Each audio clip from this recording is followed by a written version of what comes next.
Gracias por continuar con nosotros y preste mucha atención a esta noticia. Muchos estudiantes no saben cómo será la modalidad de clases este año. Por eso, hoy nuestra compañera Diani Galeano nos trae un informe especial sobre los nuevos retos de la educación durante la pandemia.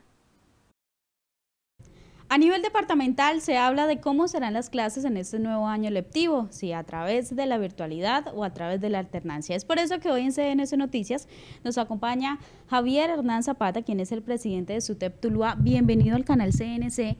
Y eso es una situación que preocupa no solo a los estudiantes, sino a los padres de familia, en esa oportunidad los docentes. Bienvenido.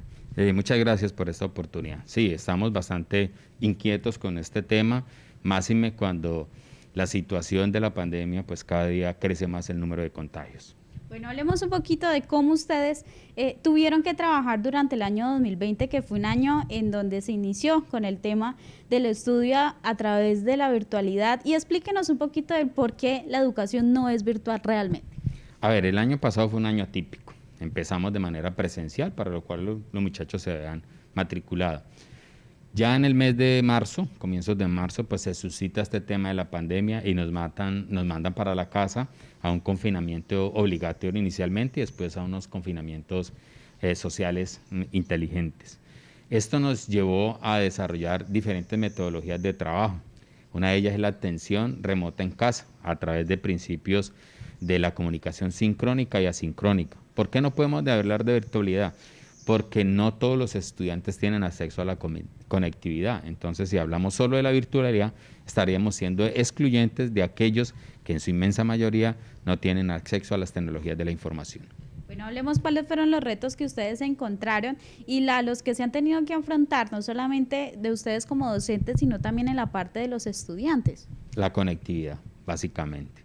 El 46% de la comunidad educativa determina que es el principal factor, el principal problema, la conectividad, porque algunos padres de familia tienen 2, 3 estudiantes, 2 hijos estudiantes en diferentes instituciones educativas y solo tienen un medio para conectarse. ¿Cómo hacen ahí?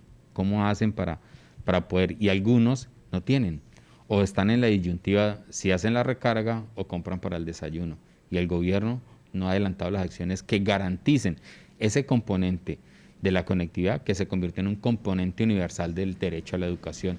Ya no podemos hablar del derecho a la educación sin hablar de conectividad. Se requiere, se necesita, y ahí es donde esta pandemia nos evidenció de que tenemos una brecha.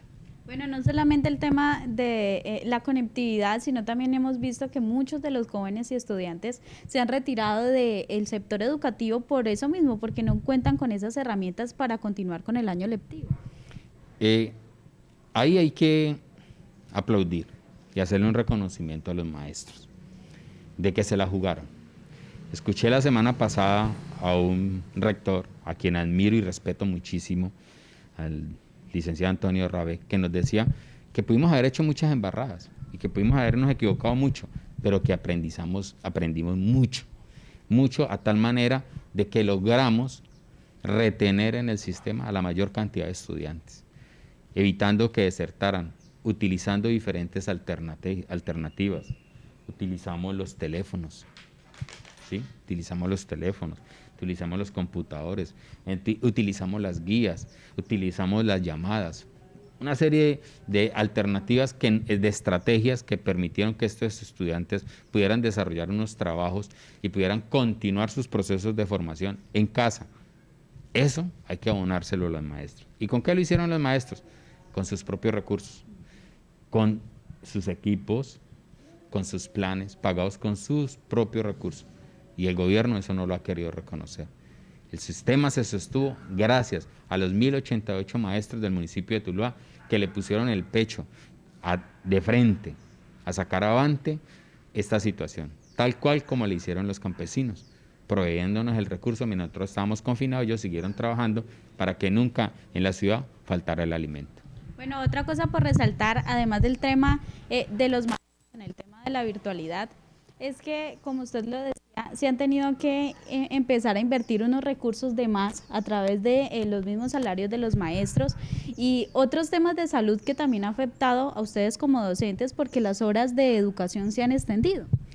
Las horas de trabajo, mira, nos ha tocado invertir porque es que estos aparatos desgastan la vista. Nos tocó invertir en aparatos porque los que teníamos no nos daban la capacidad.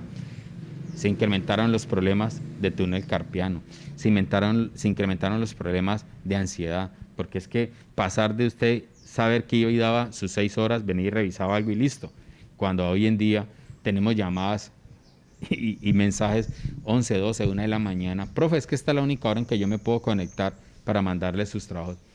Y todo eso lo supimos llevar y supimos entender a él de allá, generar esa empatía, adquirir esa empatía y ponernos en los zapatos del otro para entender las condiciones por las cuales estaba pasando, para solivianar esta situación y sacar avante el sistema. Bueno, sabemos que en este momento los docentes se encuentran haciendo el plan de desarrollo para este año lectivo 2021. ¿Cómo se están preparando ustedes para continuar con el proceso a través de los aparatos tecnológicos y al llegar posiblemente a una alternancia escolar? Nos estamos preparando de la mejor manera, pero también le estamos diciendo al gobierno, ojo, el pico va subiendo, va creciendo. Entonces, el día viernes de la semana pasada, en el Comité de Alternancia Municipal se tomó la decisión de que se había hecho una propuesta, una solicitud al Ministerio de Educación Nacional, ya nos respondieron efectivamente que nos dan una semana más de desarrollo institucional, o sea que iríamos hasta el 1 de febrero, y que el 1 de febrero al 1 de marzo entraríamos con los estudiantes de manera de atención remota en casa, dando un compás de espera a ver cómo evoluciona la pandemia. Si en el transcurso de ese tiempo se dan las condiciones, el pico baja y las instituciones educativas cumplen con todos los requisitos que establecen la norma, se podría pensar en regreso en alternancia con los grados 9, 10 y 11. Teniendo en cuenta, no sé si es que no han entendido, que los vectores de contagio hoy en día son los jóvenes y son a los que van a llevar a alternancia. Ojo, si eso no se da, continuaríamos con atención remota en casa. Bueno, uno de los retos que se tienen que afrontar, no solamente a nivel departamental, sino específicamente local, es que en Tuluá existen muchas instituciones educativas que no cuentan quizás con esos espacios especiales para la desinfección de los estudiantes. Hablemos ustedes que han conocido sobre eso. Ese es uno de los condicionantes para poder regresar en alternancia, que se garantice los elementos y los enseres de bioseguridad para la comunidad educativa, para los docentes, para los estudiantes, auxiliares administrativos y los que eventualmente visitan la institución educativa. Eso es un requisito que se debe cumplir. Si no se cumple, no podremos estar pensando en alternancia. No podemos hablar de instituciones donde los lavamanos tradicionales, el espacio es de 80 centímetros entre uno y el otro, cuando la norma nos dice no, tiene que ampliarlo a un espacio de 2 metros entre el uno y la otra persona. Hasta que eso no se cumple. Se hizo un ejercicio. A cada sede se le dio una batería sanitaria y un equipo de desinfección, pero se les trató a todo por igual. El Occidente, por ejemplo, es una institución unitaria donde atiende 2.500 estudiantes. Pues esa institución unitaria no se puede tratar como una sola sede, porque es que ahí convergen todos. Entonces ella requeriría una mayor aprobación de recursos de esa manera. Entonces lo que estamos pidiendo es que haya racionalización en la distribución de los recursos y que se garanticen que hayan los insumos necesarios para que se piense en la alternancia. Si no hay los equipos necesarios para la bioseguridad, si no hay el personal contratado que garantice la toma y registro de esas medidas de bioseguridad, que debe ser un agente externo, porque no puede ser ni el docente ni el auxiliar administrativo, porque esa no está dentro de nuestras funciones, hasta que eso no se cumple, no podríamos estar pensando en alternancia. Bueno, una de las cosas que más preocupa especialmente a los padres de familia es que en las instituciones públicas normalmente los mismos estudiantes son los que realicen el aseo en cada aula de clase. Con este tema de la pandemia del COVID-19 sería un riesgo para los jóvenes. Obvio, ahí tiene que entrar el gobierno nacional y el municipal a mirar qué van a hacer, quién va a ser la persona encargada de esa asepsia. Y hay unos tiempos, dice que cada X tiempo se tiene que estar limpiando, tiene que elaborar un protocolo de desinfección de todo el espacio, de que tienen que haber unas correntías de aire, que el espacio tiene que ser sumamente ventilado. Hay instituciones educativas donde la ventilación se da a través de unos ventiladores y lo que hace el ventilador es que acumula y gira todo ese ese ambiente permanece ahí. Eso sería un factor altísimo de contagio. Entonces, todo eso se tiene que entrar a resolver. Esas son las condiciones que nosotros hablamos. Cuando eso se supla y se garantice quién se encarga de la sede y desinfección de las sedes y que las correntías, que las medidas de bioseguridad se cumplan, hablamos de alternancia. En las instituciones públicas normalmente el cupo de una aula de clases es entre 40 y 50 estudiantes. Entre los planes que ustedes se manejan a través nacional, ¿cómo se manejaría ese tema del personal educativo dentro de una aula de clase? Eso se habla del aforo, de cuántas personas podrían estar, y eso depende del tamaño del espacio. Lo que indica, mire la contradicción, en espacio abierto que pueden estar a 2 metros, pero en espacio cerrado a 1 metro. O sea, ¿cómo así? Que en el espacio abierto hay menos factor de contagio que en el espacio cerrado, y en el espacio cerrado van a estar más cercas. Ahí uno no entiende. Y nosotros promulgamos de que se respete mínimo 2 metros entre cada estudiante para que esos factores de contagio pues sean a lo más mínimo posible. Bueno, los estudiantes normalmente en las instituciones entran entre 6:30, 7 de la mañana a sus clases y salen a mediodía. ¿Con esta posible alternancia educativa se disminuirían esas clases de estudio o sería normal? Sí, la presencialidad definitivamente no puede ser la misma. No podemos hablar de jornadas tradicionales. Ahí tendríamos que hablar de unas 2 a máximo 3 horas, de acuerdo a lo que se habló en el Comité Municipal de Alternancia, para evitar esos factores de contagio. Entonces, hablaríamos de una periodicidad, unos irían un día, otros irían otro, en unos tiempos. Y bajo ese accionar es que se podría hablar de alternancia, pero siempre y cuando, repito, y perdona que sea tan reiterativo, hasta que no se cumplan con todas las medidas de bioseguridad que hablan los lineamientos emanados conjuntamente por el Ministerio de Educación y el Ministerio de Salud, que se cumpla la resolución 142 y la circular 001 de este año.